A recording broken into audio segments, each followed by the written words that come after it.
Before they'd left the Netherlands, people were telling them, don't go to China, you won't be welcome. Yeah. But when they got here, they said they experienced the exact opposite thing. And that is the power of travel. Obviously you carry your mobile phone and your passport, but the most important thing to carry with you when you're traveling is this, a smile. Even if you don't speak the language, you smile at people, they smile right back at you. Before leaving home, I think you should leave all the presumptions about traveling in China, because this is such a gigantic country with various landscape and culture, and each city has its own charm and characteristics for a person to devour.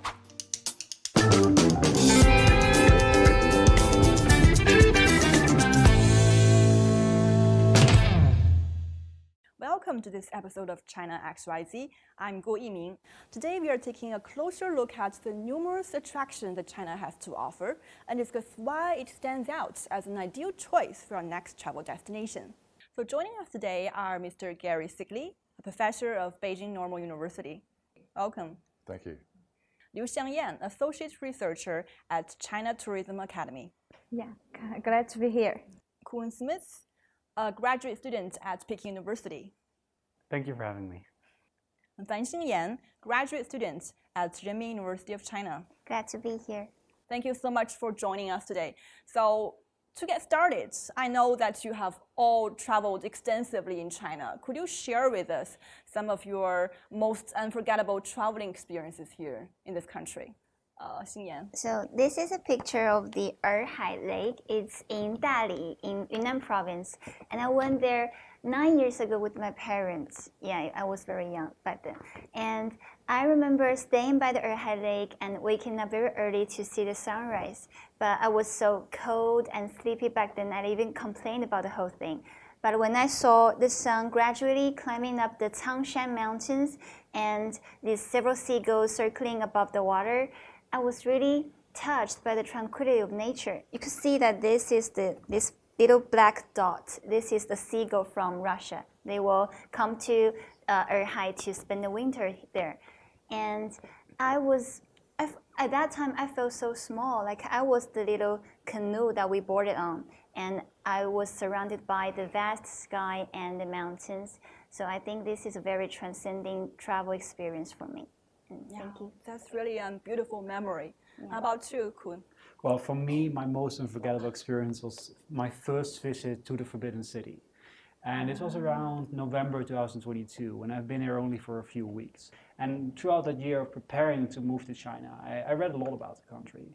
But I think I'd read limitedly on, say, some cultural aspects. So for me, then, visiting the Forbidden City, it completely overwhelmed me. It's just walking over the stone-carved bridges. It's just the size of the place. It's really, really beautiful. Mm-hmm. And as well, just the vibrancy of the reds, the yellows, the greens, the blues. It's truly, truly beautiful. There is, like in Europe, we have so many beautiful architecture, but there's not really anything like that. And that's why it was so special for me. And although I am not focused on more ancient history, I'm focused on more contemporary and more historical US-China academic relations. It really taught me an aspect of China, seeing such an important cultural monument. And it taught me something which I think makes me a better researcher today. And that's why I think it's so critical that people travel to China in both a personal capacity or as students, and I'm such an advocate of that. Yes, the Forbidden City is really a must-go destination. Definitely. Yeah, walking through the architectures and lanes there is like walking through the history of China or the culture of China. How about you, Xiangyan? Oh, actually, we traveled a lot as a researcher in the field of tourism. We had lots of business trips. And when we talk about unforgettable, I think it also means you have been touched by something when you travel there. In this city, it's called Jingdezhen. Actually, I think it's famous. It has its fame in around the world as a porcelain capital, especially in the ancient China. I was touched by two things. One is the revitalization of this city. I feel the vibrancy of this city based on the porcelain culture. when you went there, you will see many theme parks based on the ancient factories, like this museum. This is the Imperial Clean Museum, and this museum was built on the legacy of the really old kiln. You can visit that kiln, and also there you can see many porcelain artworks there. And also, I was also touched by the people there.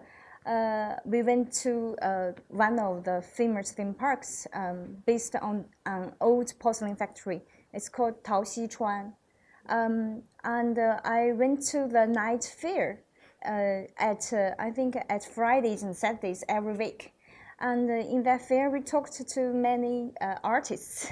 So the artists are really young. They just graduated from the local university in Jingdezhen, and they keep to live there and to continue their career as an artist there. So this attracted me a lot, and we'd like to talk to them, and we know that more and more young people are attracted to Jingdezhen because of porcelain.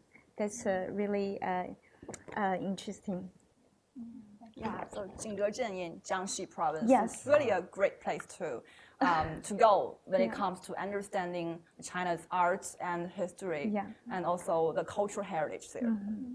Tell me about your story. Okay, yeah. I just, I first came to China in September 1989.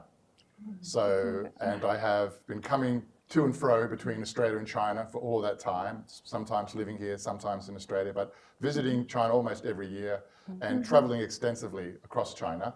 When Kun mentioned the Forbidden City, actually, it reminded me of a memorable occasion that I had forgotten. And that was when I was a student at People's University in 1992. I was recruited to be an extra in a film, which was being filmed in the Forbidden City. Wow. And so we had to stay there overnight. Wow. And it was a unique experience to be there and to see the moon rising over the walls. And we didn't know what the film was. They didn't tell us. We were just extras. But later, I learned it was a film by the Hong Kong director Tsui Hark. And it was starring Jet Li. Wow. And it was, so if you... Yeah, so that was it just came back to me, because too many of these memorable experiences. But the one I wanted to share with you today is this one. This is more recent. About a month ago, I visited Lugu Lake, which is in Lijiang, which is in Yongningsian, at the invitation of a close colleague and friend, Latami Dashi. And the reason we were visiting there was to undertake some research into the history of the caravan culture, the Mabang Wenhua, the caravan culture of the Morsor people. I took Latami Dashi took this picture of me in front of the lake. It is one of the most beautiful places in China, and it has a unique topography, and also the culture there of the Morsor people, who are a part of the Nasi-Zhu. It's very unique. It's that they have a matrilineal society. Women have a very important status in that society. So very unique, not just in China, but in the world. So out of curiosity, I wonder how many cities have you been to here in China? And which one is your favorite? Well, like I was saying, I've been traveling in China since September 1989. I have been able to observe the changes. So for example, when I first went to Shanghai, you stand at the Waitan, you look across to the Pudong, there's not a single bridge, not a single tunnel, just a couple of buildings, and all just a farmland. Now when you go there, it's a complete transformation. So I have seen that transformation. But yes, Shanghai is very impressive. Of course, Beijing with its imperial legacy and its very rich culture.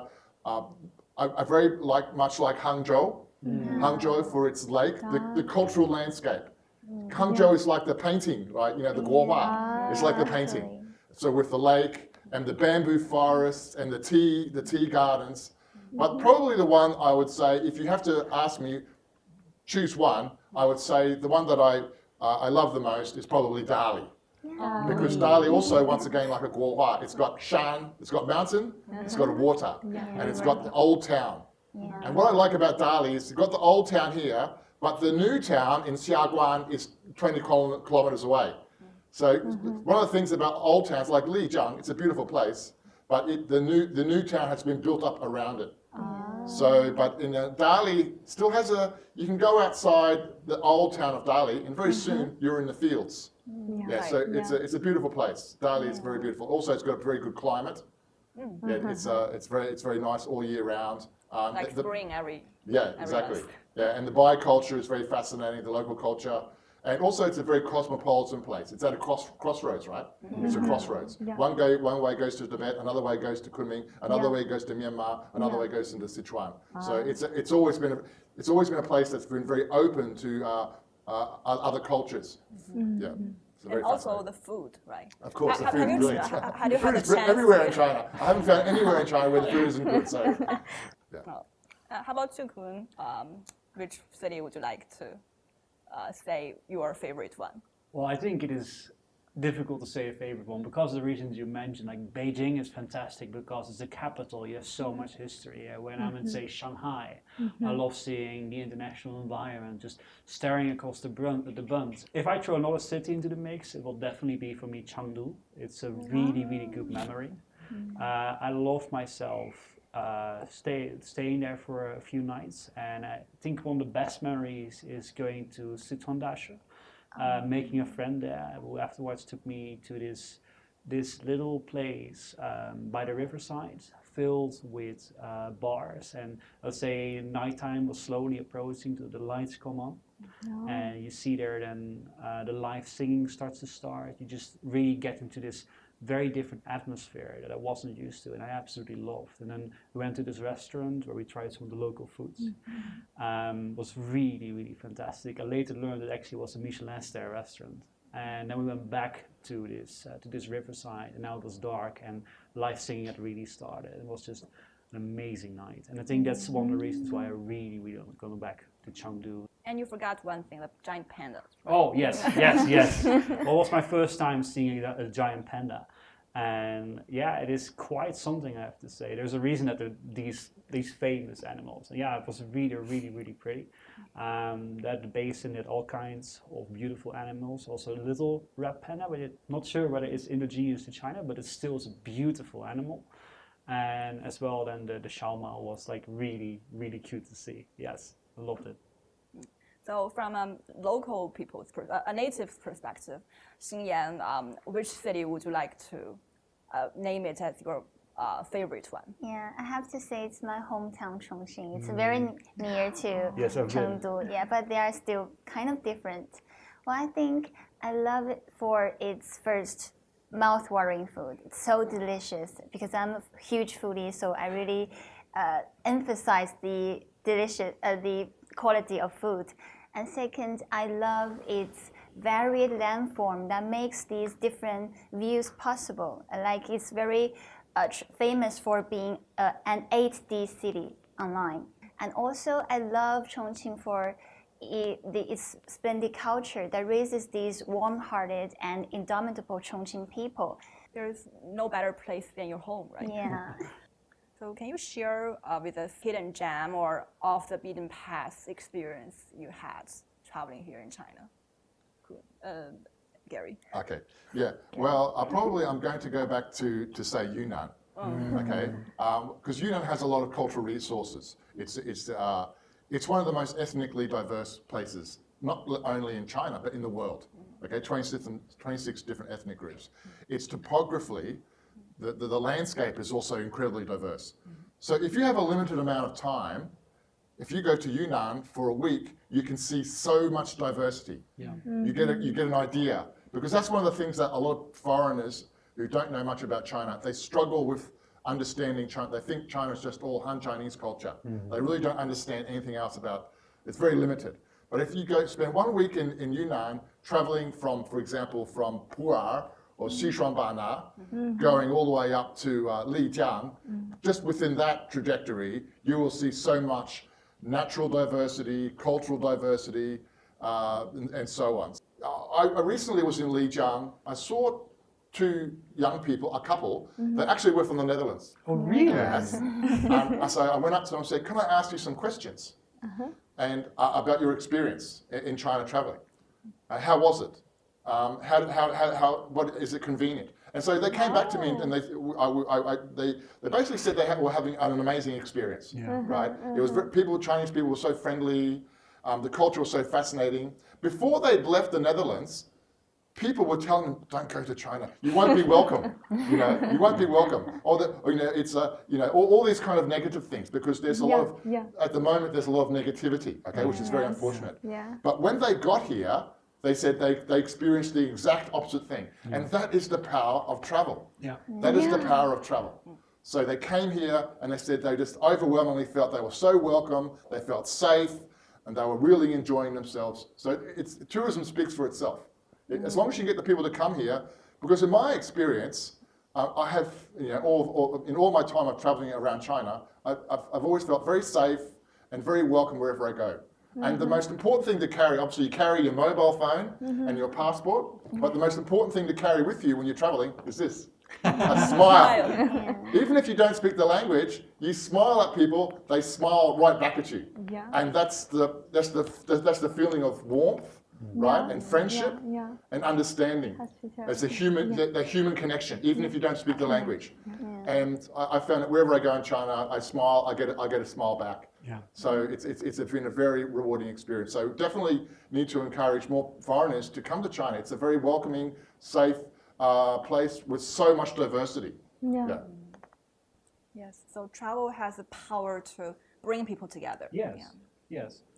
Yeah, so if we look at the figures back during the prolonged 8-day holiday over Guoxingjie, National Day holiday, we think that we have seen a surge in domestic tourism ever since January, right? So, but in comparison, the inbound and outbound travel in China has not returned to the pre-COVID levels, right? Yeah. So, what do you think are the factors that contributed to this slower recovery? Well, there are lots of factors. Of course, some are external, some are internal. As to the external factors, we see during the past 3 years, there are. I think you two are really know that the image of the countries is kind of not so positive. I think in the Western main media, the reports about China is not so positive. So that means for many Westerners, especially in the European countries or in the US, then they consider China is not safe. But that's not the truth. And another reason we have to mention is about the high inflation, the global economy issues. So people's pockets are tight now. So we have to go to the places nearby. But as we just mentioned, there are also some inner factors that during the past 3 years, many travel companies have to leave this industry. So the left ones have to restart their operation. They need to rebuild the supply chain, and they need to connect with their suppliers and also their partners in the foreign countries. So they are trying to to attract more travelers. I think another reason is about the there are always some factors concerning visas and also the convenience in traveling when they travel in China. For example, one issue is becoming more obvious is the payment. For a tourist, if they just stay in China about maybe 2 weeks or less than 2 weeks, it's really hard for them to pay by themselves since China now has no cash now. Highly advanced. Yeah, cash method. don't work in China now. You cannot have a cab. Well, actually, in regards to that, Leslie, I did, as I mentioned, spoke to those 2 young travelers from the Netherlands. And also, whenever I was wandering around Lijiang and so on, saw some foreigners, I would go to them and ask them, how was your experience? Yeah. The young couple from the Netherlands, they were very well prepared. Yeah. Oh, They did their homework. that's Because I didn't, I realized that the payment campaign. system could be a problem.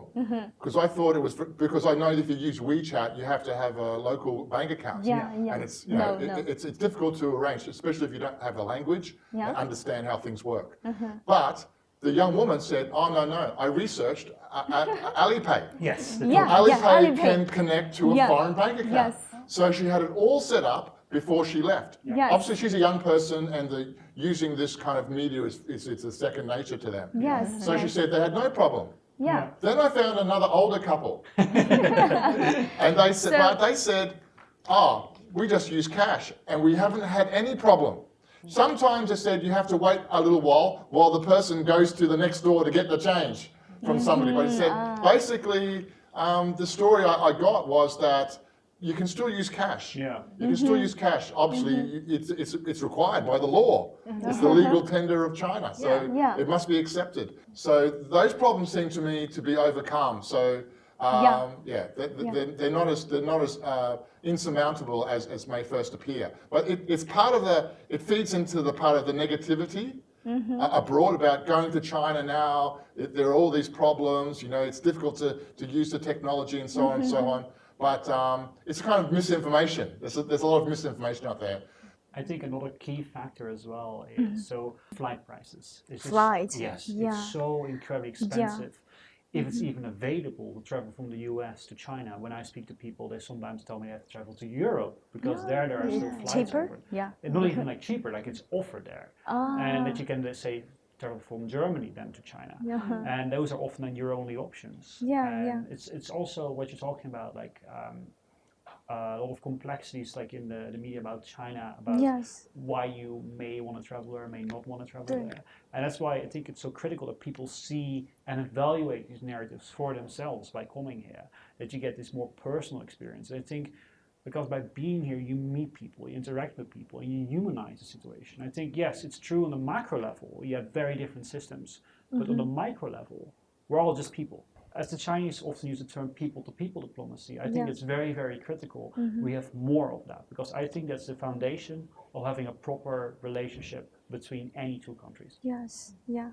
And you mentioned the flights. Yeah, flights. And actually, the number of flights is also recovering. Yes, It's it also is. being Just recovered. slowly. Yeah, slowly. So you talked about the health concerns and travel restrictions and economic impacts that is brought by 3 years of COVID. Are there any other factors, do you think, Gary, that has contributed to this slow recovery? Well, obviously the global recession, and also Recession. the world there's a lot of conflict in the world, and so at the time of conflict, which is very disturbing, maybe people aren't so keen to leave home. But I think that the international tourists are bound to come back to China, because China has consistently been one of the top destinations for international travelers. And why should that change? Nothing in China has changed to make it that so. In fact, it's more convenient to travel around China than ever before, right? Yeah. So Chinese culture has such a strong, attractive value that I'm very positive that the foreign travelers, when things begin to work themselves out, so I'm very confident that in due course, they will recover. If I may jump into that, I think we often, when discussing that, talk about the complexities of travel in China, but I think I should also highlight there are so many ways it's actually more convenient to travel here. Say taking a train here. There is no place where the infrastructure is more convenient than China. And then it can be a little bit complex for a foreign traveler. Yeah. I remember Complex. the very first time I did this was actually in Guangzhou, taking Gaozi all the way from Guangzhou in the south of China to Beijing in the north. So it's a very, very long train ride. Yeah. I think about 8 hours or Yes. something. 8 hours. And yeah, but it's also incredible because you see a little bit of everything in China. So I remember getting to the train station, being a bit worried on how this was going to work. And I stand there in line, and I came early, and I stand a while in line. And it turns out I scan my passport. I walk through, I walk onto the train. 8 hours, no disturbances, no going up and down or something, or go to the left or the right. It's just incredibly well built. It's incredibly impressive. You see little everything. So it's things like that. Yes, it's more complex here in some ways to travel because of, say, the language barrier. But if you're prepared for that, there's also many ways it's more convenient to travel. Yeah. Taking a cab here as well. Like I traveled here by a cab. And it's so easy to do that. It's like once you know how it works, it just works so incredibly convenient. Yeah. It's incomparable to any other place. Yeah, so as we wrap up for today's conversation, I'd like to ask you to share one single piece of advice for international travelers who are considering China as their destination. Xinyan, would you like to start? Well, I think aside from all the preparations you have to do before leaving home, I think you should leave all the presumptions about traveling in China, because this is such a gigantic country with various landscape and culture, and each city has its own charm and characteristics for a person to devour. So I think just come here and enjoy all the diversified beauty of China. There's something for everyone. Yeah. Cool. Go a bit off the beaten path. It's not just to go Beijing and Shanghai and Chengdu and Yunnan, but like the main cities there, like Dali. It's as well, say, taking a bus tour and then stopping somewhere in the middle of China, like a little place that you've never heard before, and just seeing what life is like there. Like us, it's not just China is not just the big cities that you know and read about.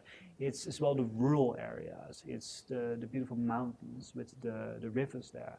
It's like people engaging in agriculture. You have to see that part as well. It's a part which is sadly too often forgotten when we discuss about travel. And I think we covered it pretty well today.